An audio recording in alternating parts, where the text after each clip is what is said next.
Namaste. Hi.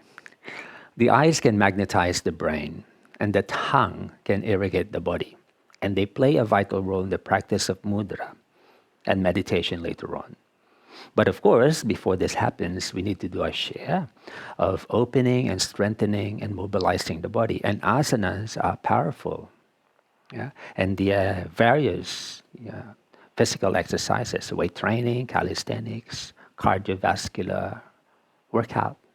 Yeah, make your body strong, supple, and mobile.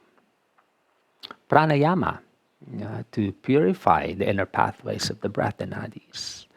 And then when it comes to pranayama, for me, the most effective and safe for general practitioner, general practice is the nadi shodhana and work on your kumbhaka retention.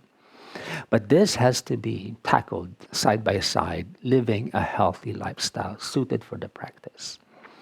Proper diet and nutrition, sufficient sleep and rest, reduction of mental stress, as well as preservation of your bodily energy. Moderation, so to speak. And then when it comes to Hatha Yoga, the moderation of the sexual activity is the most helpful. But when I say energy, it means the energy as a whole. So don't exhaust yourself. Make sure you eat healthily. Reduction of mental stress, all of this, form part of the preservation of energy. But in Hatha Yoga, we give more emphasis to the sexual energy because it's the most potent. Yeah, the sexual energy contains the ojas, the vital tissue, which is so pure. It is as close to the purity of the prana itself. Okay, so going back to the eyes and the tongue. Good. So the eyes, when you move them distinctively, can absorb, the mental function. It has their closest proximity actually to the pituitary and the pineal gland. So there are techniques in yoga, for example, by passively allow your eyes to rest on that dark spot while the eyes droop, and then your eyelids are lazy, and then just rest there without strain, of course. Yeah, so once you find that dark spot, let your eyes fall and observing, by gazing on a burning candle, the trataka. Right?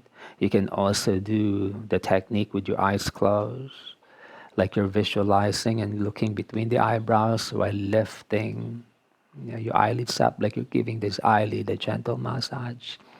Right? And that magnetizes the inner brain inside. You're using your optic nerves actually, to lessen the fluctuation of your mental faculties. Okay. So tongue mobility exercise, like you're looking up there and then to the edges and then down the nose step. The nose step is actually powerful. The Nasikagra Mudra, you can hold that awareness there, but don't strain.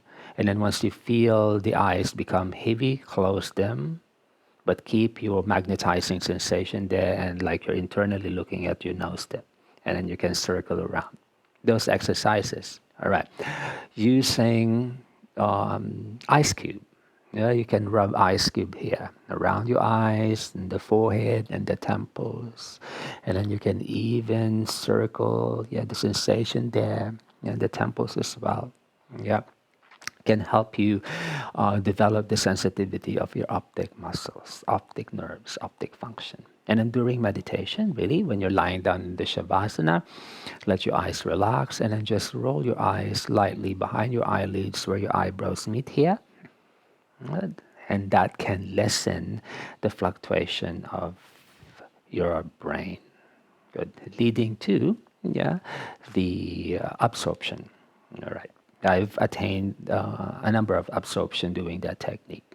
But, and then when your eyes are fully absorbed with the sensation, you might be able to witness, colors, radiance. You can actually see the image of the brain behind your eyelids, like they're a shape like the cashew nut. Yeah, it's actually that's a shape that's similar. Yeah, and then you might see colors. Yeah, generally I would see the purplish color.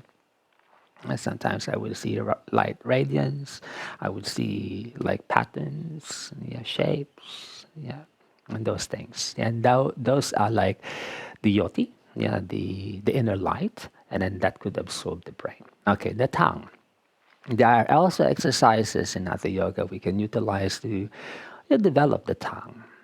All right, the easiest is just circle the tongue around, rubbing around, tracing the gaps. Yeah, you can also try to breathe. Yeah, your breath to that side only, the plavini, and you might feel that right away. Yeah, if you breathe that side, that directly connects to that same hip.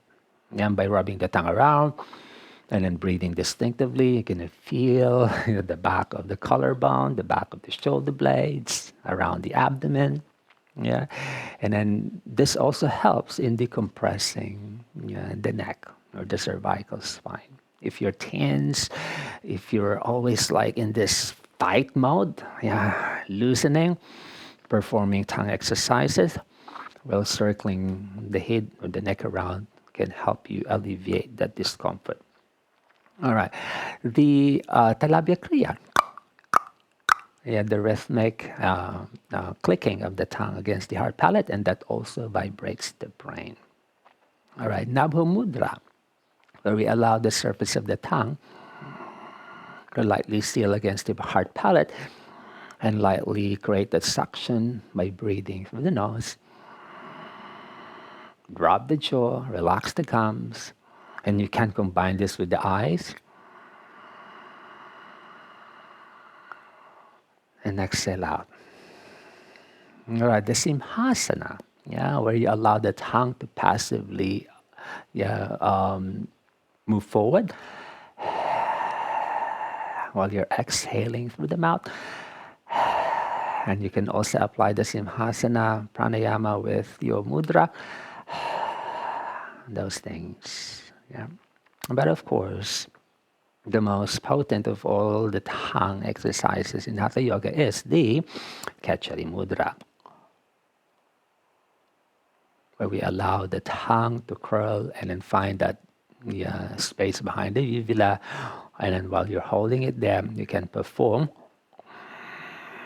Ujjayi Pranayama. The tongue moves distinctly there, left, right, and up and down. And together with that, you can also practice the eye mudra in conjunction with the Khechari. Okay, now, so how do we develop this sensitivity? Now, of course, yes, we need to open first the body, because even how hard you utilize the tongue, if the body is blocked, it won't happen. The body would have to be open first. Yeah. Now, this is a stage where the asana in the pranayama, might not be sufficient enough, or the bandhas particularly, may not be sufficient enough to touch and irrigate those deep stagnation, clogging those pathways. Asana would just go as far as loosening the body, strengthening the bones, which is good to sustain you in the practice of meditation. Pranayama irrigates the inner pathway. Bandhas direct the energy, but when you utilize the tongue and the eyes, you can go beyond what those elements can touch and irrigate. And therefore, at the end of your practice, at the end of this journey, actually, you just have to do nothing. Yeah, the body would just hold its stillness. Yeah. The breath also becomes, I say, less involved, because if you're breathing too much, it won't happen. So you need to lessen the fluctuation. And then the eyes and the tongue are the most active in a very subtle way. Yeah, active, but not so active, subtle. And you're going to feel that, points, by utilizing the subtleness of the nerves and, attached to the tongue and the mouth, and the gums as well. The gums. But in the general sense, develop the sensitivity of these body parts by doing those conscious effort. Shambhavi Mudra, circling the eyes, Nasikagra Mudra. You may also do cupping, or you can do eyes rubbing and the tongue. Nabho, Talabya. breathing through the edges. And then in the future, if you're initiated, you can also learn and practice the Khechari Mudra. Good. I'll see you in the next lesson. Bye. Namaste.